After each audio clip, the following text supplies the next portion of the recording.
তো বিকাল টাইম, তো বাইক নিয়ে বেরোলাম একটু হাওয়া খেতে, যে গরম পড়ছে। আর আর এই যে শিট, স্ট্যান্ডটা তুলতে ভুলে গেছিলাম। যাই হোক, সবাই একটু রাইড করার সময় স্ট্যান্ডটা ঠিকঠাক আছে নাকি সাবধানে তুলে তারপর দেন রাইড করবেন। আমার মাঝে মধ্যে এরকম হয়েই থাকে। তো আজকে আপনাদেরকে দেখাবো আমাদের গ্রামটা ঘুরে, প্লাস গ্রামের কী কী প্রবলেম এটাও তুলে ধরবো। তো এটা দেখতে পাচ্ছেন আমার বাড়ির সামনে রাস্তা। তো রাস্তাটা এইটুকু পর্যন্ত ভালো। তো এই সাইডগুলো একদম কাদায় জমে যায়, যখন বৃষ্টি আসে একদম বাইক বের করা যায় না, অনেক কষ্টকর, গাড়ি আটকায় যায় চাকা। রাস্তার যে অবস্থা এখানকার, একটু বৃষ্টি হলেই পানি আটকায় যায়। তো এটা হচ্ছে আমাদের রায়গঞ্জ 1 নং ওয়ার্ড। তো বিগত বছর থেকে আমি দেখে আসছি এই রাস্তায় কোনো বাজেট আসতেছে না। তো এই জন্য এই অবস্থা, রাস্তা একদম ভাঙাচোরা। আর একটু বৃষ্টি হলেই কাদায় ভরে যায়, মানে আর কি বাইক নিয়ে চলাচল করতে অনেক কষ্টকর হয়ে যায়। আর এইদিকে চারপাশে এটা হলো নদী, এটা যখন ভরে যায় অনেক সুন্দর লাগে। আর এইদিকে ব্রিজ পারে একটা ভাঙা, এটা এখনো ঠিক করা হয়নি, অনেক দিন যাবত এরকম পড়ে আছে। এগুলোর কোনো বাজেটই আসে না ভাই। যে পরিস্থিতি এইদিকের অনেক খারাপ, পানি যখন বৃষ্টি আসে তখন একবারে খারাপ হয়ে যায়। তো এটা হইতেছে কি আমাদের পশ্চিম রায়গঞ্জ নাখারগঞ্জ রোড, এটা নাখারগঞ্জ যাওয়ার রোড। তো সামনের রাস্তাগুলি মোটামুটি ভালোই আছে। তো সামনের রাস্তাগুলো দেখতে অনেক সুন্দরই লাগে।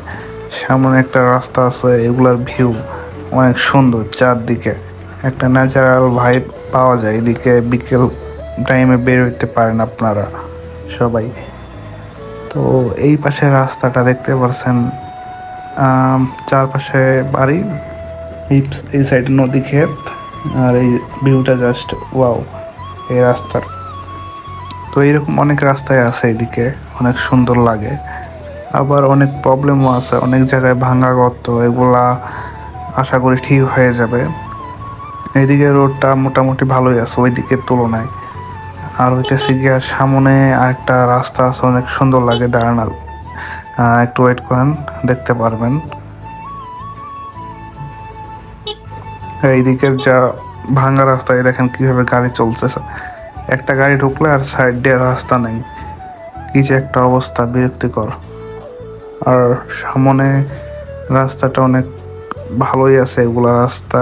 তো চারপাশে গাছপালা, চারদিকে বাঁশ বাগান, এই সাইডে নদী, এই যে এটা হচ্ছে কাঠের ব্রিজ। এখানে বর্ষাকালে যখন নদীটা ভরে যায় তখন ভালো লাগে, চারদিক দিয়ে একটা প্রকৃতি দেখতে সৌন্দর্য অন্যরকম। তো এখনো বর্ষাকাল আসেনি সেইভাবে, এখন বৃষ্টি কমই হচ্ছে।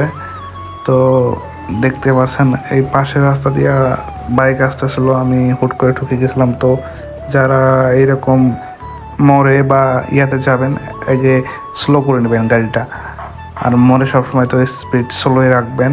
দেখছেন এইদিকে রাস্তা একটুখানি পানি পড়লেই জমে যায়, অনেক খারাপ অবস্থা। আর এদিকে সে ধান লাগাইছে সবাই, ধান বাগান, ধান জমি।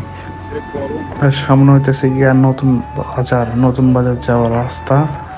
তো দেখতে পারবেন সামনে, এটা হচ্ছে আমাদের নতুন বাজারের রাস্তা, অনেক সুন্দর। এই রাস্তাটা দেখলে আপনাদের সবাই ভালো লাগবে। নাখারগঞ্জ রোড হতে হাতের ডানে পড়বে, এটা হলো নতুন বাজারের রাস্তা। রাস্তাটা অসাধারণ, চার সাইডে হলো ধান গাছ আর মাঝখান দিয়ে রাস্তাটা গেছে। আর চারদিকের ভিউটা অনেক সুন্দর লাগতেছিল। যাদের বাসা এইদিকে রায়গঞ্জ ইউনিয়নে, তারা এদিকে ঘোরাঘুরি করতে পারেন বিকেল টাইমে, রাস্তাটাগুলো অনেক সুন্দর। তো ভিতরে আরো অনেক সৌন্দর্য রাস্তাগুলো আছে। এইদিকে আজকে রোদ পড়ার কারণে অনেক গরম পড়ছে। তো চারপাশে গাছপালা, তো এইদিকে একটু রোদ কম আছে, ছায় বলা চলে। আর এটাতে মসজিদ, রাস্তার পাশে মসজিদটা অনেক সুন্দর। তো এটা হচ্ছে আমাদের রায়গঞ্জ ইউনিয়নের পশ্চিম রায়গঞ্জের নতুন বাজার। এটা একটা ছোট একটা বাজার, ছোটখাটো আর কি। সবাই মোটামুটি, অতটাও বড় না, ছোটখাটো একটা দোকানের মধ্যে একটা বাজার তৈরি হয়েছে আর কি। তো চারপাশে সেম সবাই, এদিকে যেহেতু কৃষি প্রধান দেশ, তো মানে সবাই ধান গাছ লাগাইছে আর কি জমিতে। তো আজকের ভিডিওটি এই পর্যন্ত ছিল। আল্লাহ হাফেজ।